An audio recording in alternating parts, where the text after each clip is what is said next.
news, everyone. This is Jake Ciely, and I'm the blown ACL that ruins your football season. Let's get dangerous. He's opening our minds to new ideas. Kill him! You just made the list! Who are you talking to? No one! Your mama! Shut up! Take your pick! Take that, you bucket of bolts. Oh, I'm sorry, is that offensive? You all know me, know how I make my living. You don't need a plan. You need a scheme. A cockamamie one. Sure, we talk about it all the time. Really? No. Burn. Game on, you ducks. We're talking running backs this week, as you expected. We started with quarterbacks last week, and I'm going to talk through strategy in general when it comes to drafting running backs. Not only early, late, middle, whatever it might be, but building your bench. And then, of course, if you stick through to the end, some of my favorite guys that I've been getting a lot of at running back, from top-end guys to bottom-end flyers. So all that today, but first I did want to talk some news because I know it's a running back-centric show, but we do have some injuries, and we could just wrap all these guys in bubble wrap. Hopefully by the time I get to next week's wide receiver show, there's enough people to talk about at this point. The big one being obviously today with Jordan Tyson. Well, today as of when I'm recording this and whenever you might be listening, but Jordan Tyson, and it's a hamstring injury, which is the exact problem we dealt with, or he dealt with, coming out of college, why he didn't test at the combine.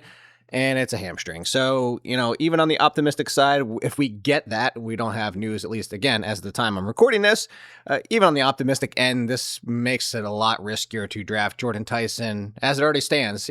Look, he was already going as a wide receiver 3, so we weren't paying high-end cost. It's funny that Tate, Tyson, and Lemon, mostly because Lemon's been hurt too, but none of them are going as wide receiver 2s. First-round wide receivers. Tate drafted inside the top 10.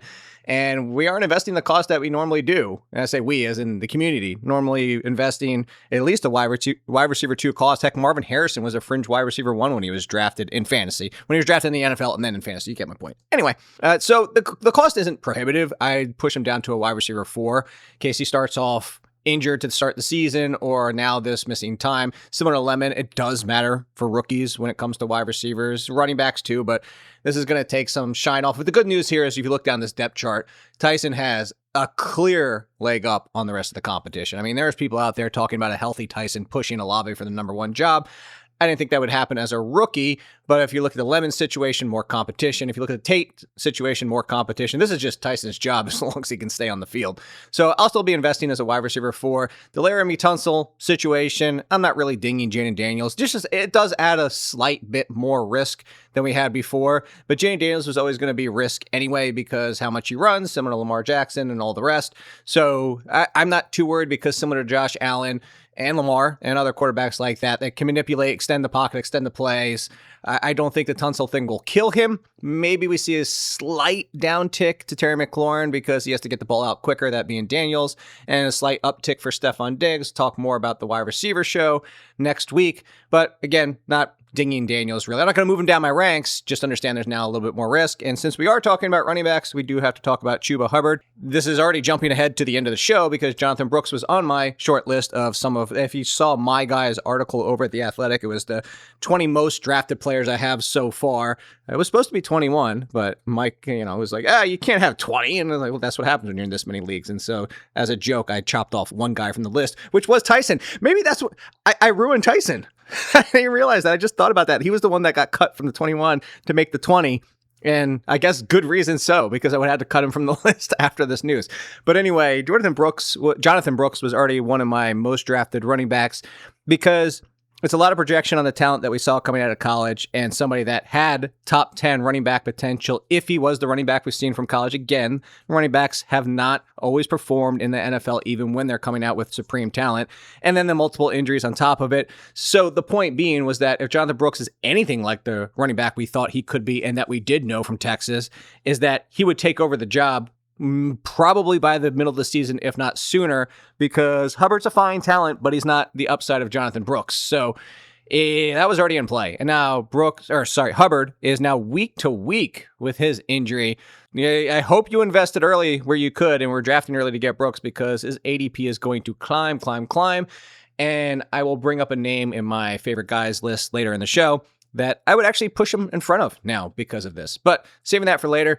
let's talk real quick the approach that I have this year. I think you guys know, if you've been listening to me for years, that I love to go hero RB, bell cow RB, whatever you want to call it, in the first 2 rounds, is to get a running back inside that top 10, if possible, at least an RB1 that we know is going to be an RB1.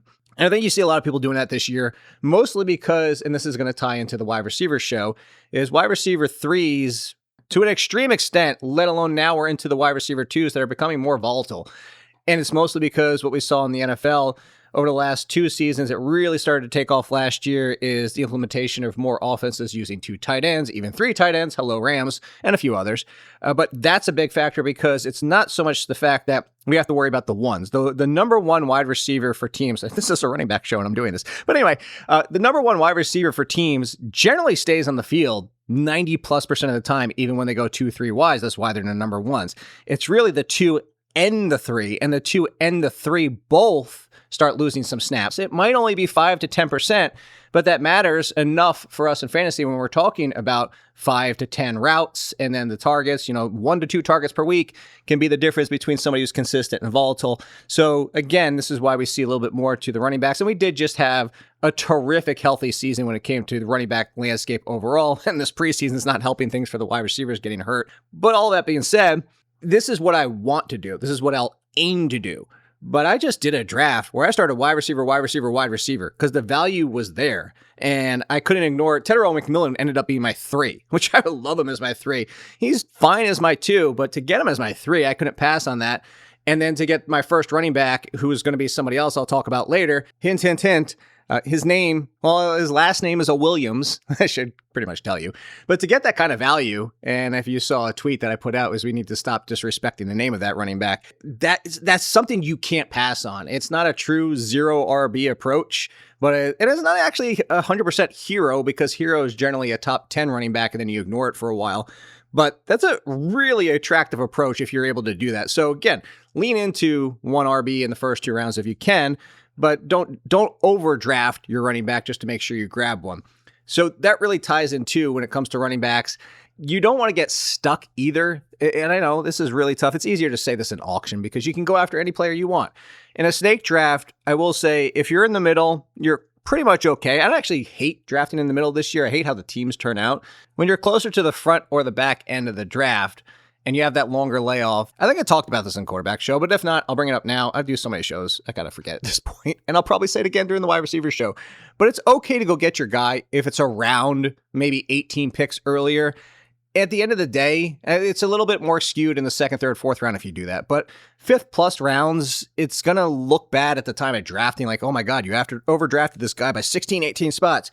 But if they're not going to make it back to you and you truly believe that that's the most upside of that pick, it's okay. Nobody's going to remember last year and be like, oh, I can't believe you took your 6th rounder 18 picks before he should have gone, when he either hits or busts. Either way, the pick is what the pick is. If he hits, you look like the genius. If he busts, he's going to bust whether he was 18 picks later or where you took him. So if you have to get your guys, and why I say that is because sometimes you might have to reach a little bit on running back once you hit the 5th, 6th round to not get caught with so many timeshares. That's the other part of the NFL, as you guys know, is that there's a lot of timeshares. There's very few running backs that are seeing 70% of the work, let alone even 60, 65%. And there's going to be a running back I bring up in that conversation where news is kind of worrying people. But anyway, point being is that make sure you get somebody that you can rely on as your RB2. So that doesn't necessarily mean that like you're guaranteed 20 touches, but somebody that you know, depending on your team build, if you do go 3 wide receivers, your second running back's not going to be glorious, but you don't want to draft somebody and then turn around in week 2 and already be like, wow, he's the 40% of that timeshare or even committee of that backfield. So it's a delicate game to play. I don't think I'm telling you guys anything you don't know. But when it comes to also your bench options, and this is the biggest takeaway I want everybody to focus on, is that you need to shoot for upside. You guys, another one, you know, by listening to me at this point, is upside, upside, upside on your bench. You want players that are going to be top 30 running backs, top 30, 35 wide receivers, potentially. I know they're not all going to hit because you can only have 30 or 35 of those guys, but you want guys that you could say, hey, they're in my lineup. I don't have to worry about them. I don't have to play this matchup game or whether I think there's an upside ceiling chase. Like you're shooting for that upside to have that league winner, hate that term, league winning upside of somebody that you got in the middle rounds or even later and is now in your lineup every single week and you're loving it.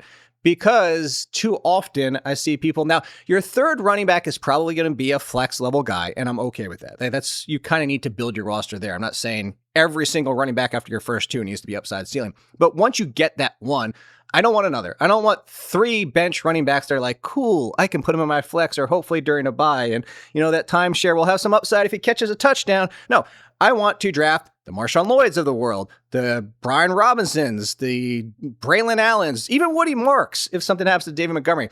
The guys that have paths to 65% or more of the touches if something happens to the lead option.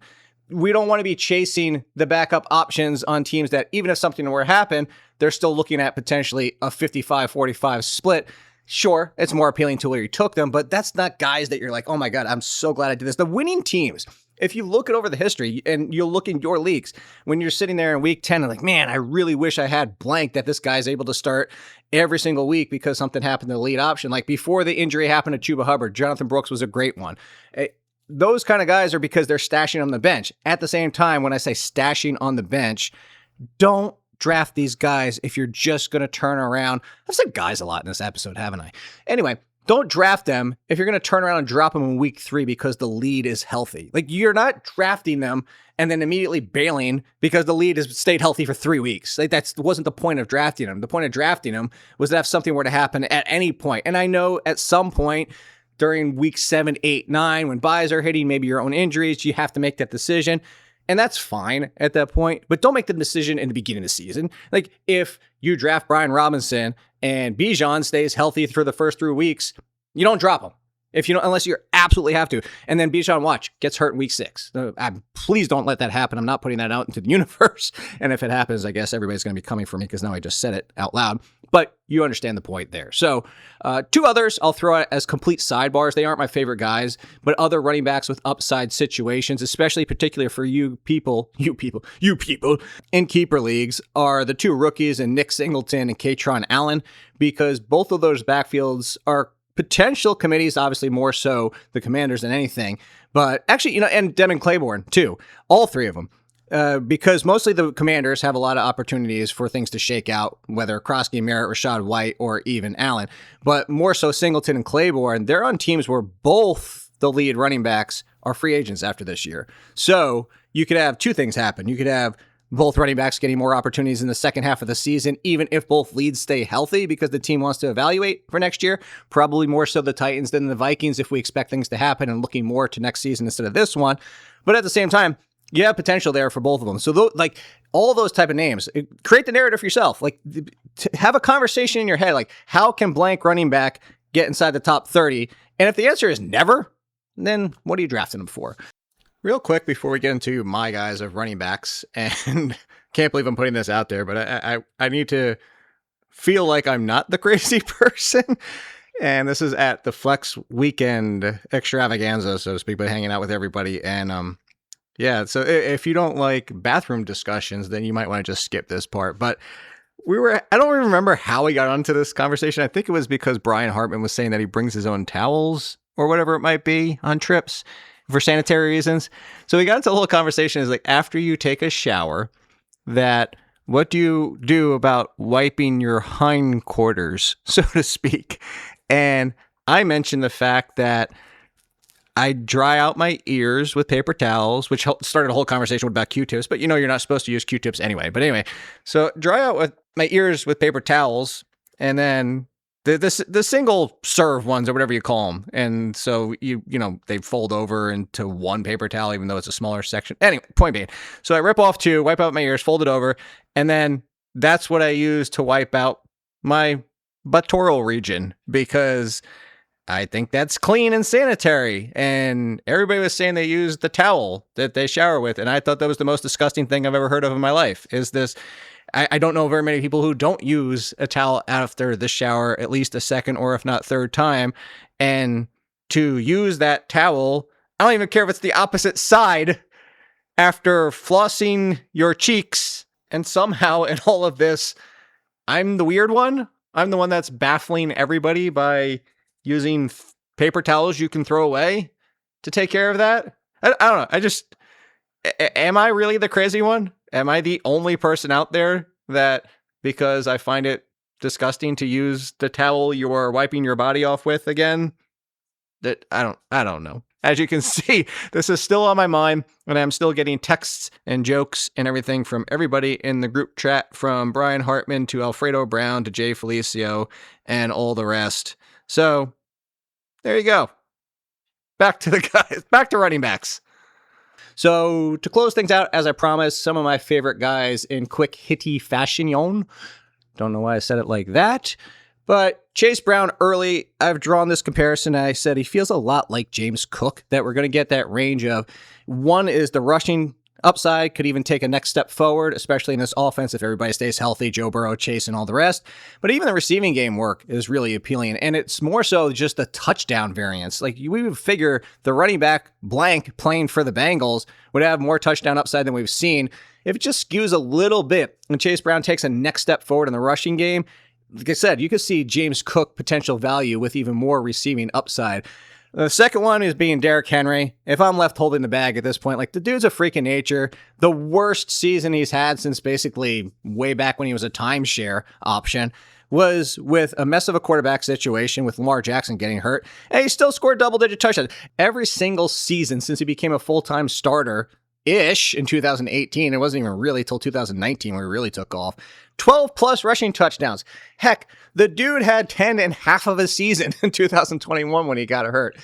And Lamar Jackson's healthy as of today. Declan Doyle is supposed to be opening up the offense even more with some play action under center work, which, again, it's Derrick Henry, though. Like, I don't even need to talk all about that. Derrick Henry going in the third round, auto click every single time for me. Keep that in mind, too, if you do take a wide receiver, or even you start wide receiver, you might get lucky and get Derrick Henry as your RB1.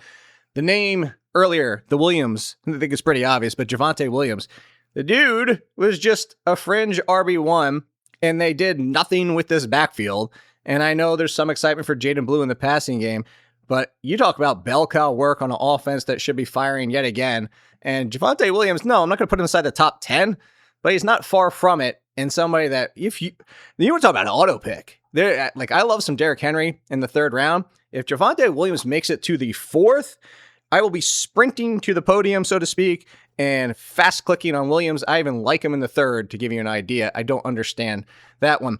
Quinton Judkins, I like a lot. The Todd Monken situation, obviously, with Ryan Schweitzer and the offense of how they use their running backs, potential bell cow workload, and somebody who's underrated as a receiver, similar to Jonathan Taylor coming out of college. And no, I'm not calling him Jonathan Taylor, but maybe not far from it. And Jadarian Price, just because he came from Notre Dame. I'm bringing up to say this, these are guys that are better receivers than the perception might be. And I don't think Judkins is walking into 50-plus receptions.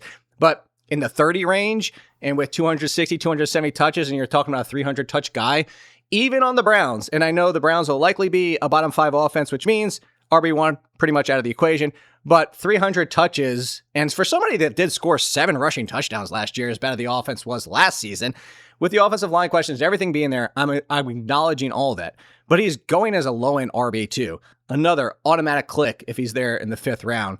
Sometimes even the 6th, because there's that perception that he's not that great in the passing game. Again, 300 touches is definitely on the table for Judkins. Bashal Tutin is another one. Coming from somebody that wasn't a huge Tutin fan, thought he would be stuck in a timeshare in the NFL, and on a lot of different teams, he probably would be, but love the fit of the Liam Cohn offense. And by the way, this is what I talked about earlier, teased earlier in the show, is that everybody's going to get touches. You know, this team last year, in case anybody forgot, last year around this time, it was Travis Etienne and Tank Bigsby are going to be sharing touches week in and week out. How did that work out? So I am not concerned about Tutin's workload. That being said, I don't think he's going to be a 300-touch guy. I think this is probably going to be more in the 55-60% of the workload range, but he could be one of the most efficient and effective RB2s in that kind of workload range where he just clicks in this offense. So a lot of Tutin so far.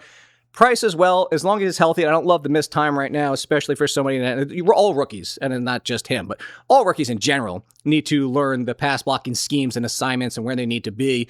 And that's usually one of the bigger hurdles to cross for rookie running backs. Missed time doesn't help that. Sounds like he's going to return either today as of recording or tomorrow, sometime soon. I'll be watching this, and no, I don't believe that Zach Charbonnet is going to be ready to start the season. I would expect late October, November at the earliest, so I'm in on Price as long as he stays outside of this RB2 range, high-end RB3 cost. somebody that I could see being top 20. Raheem Mostert in this offense. So it's a very stretch zone rushing scheme, which Price fits perfectly like if Raheem Mostert was available for them. I brought up Brooks, and that's what I was saving from before, is that I would put Brooks in front of Tootin now as of today with this news about Hubbard, because week to week, going for an MRI doesn't sound great. So potentially bell cow work right out of the gate. And I know we want to see how healthy he is, but I mean, we get a big player too in the preseason. Brooks is going to skyrocket. He'll end up in the 4th round, especially if Hubbard is missing. If Hubbard misses the rest of the preseason and Brooks looks good, forget about it. The 2 others, and we'll get out of here on these. RJ Harvey, mostly because of the cost. Remember how excited people were for RJ Harvey last year? And J.K. Dobbins can't stay healthy. And then J.K. Dobbins definitively looked better than Harvey, but J.K. Dobbins got hurt. And then Harvey was a top 15 running back down the stretch. Admittedly, very inefficient, didn't look great as a runner, but he's still a pass-catching running back threat. And in the Sean Payton offense, that pass-catching running back is always going to be involved, is always going to be a threat. Somebody that I know this goes back to earlier, but there's a reason behind this, that can be your flex running back, but with the upside for if and when J.K. Dobbins gets hurt. Even at a timeshare, there's the floor for Harvey, which is nice as a flex running back. And the ceiling probably doesn't get him to an RB1, but it gets him to an RB2 because he'll probably split with Coleman if anything were to happen to Dobbins again. But there's that appeal that he's only going as an 8th rounder now. And that's why I'm in on RJ Harvey. And I'm also in, as we get out of here, speaking about injuries, on Tyrone Tracy, because he's somebody that could be more involved than people assume. And even if he's not, Cam Scatterbo, the biggest injury risk this side of J.K. Dobbins. So Tyrone Tracy, because he's fallen all the way to 9th, sometimes 10th round, as to go back to earlier, a Marshawn Lloyd, Brian Robinson, Allen, those type of names. I know he plays for the Giants, but he's been effective before, even as messy as this offense has been. I think Tyrone Tracy's an overlooked late round, high upside backup to have, especially with the Scatterbo potential. Next week, as I promised, wide receivers. Hopefully we get a good week 1 of action in the preseason, or at least some telling things.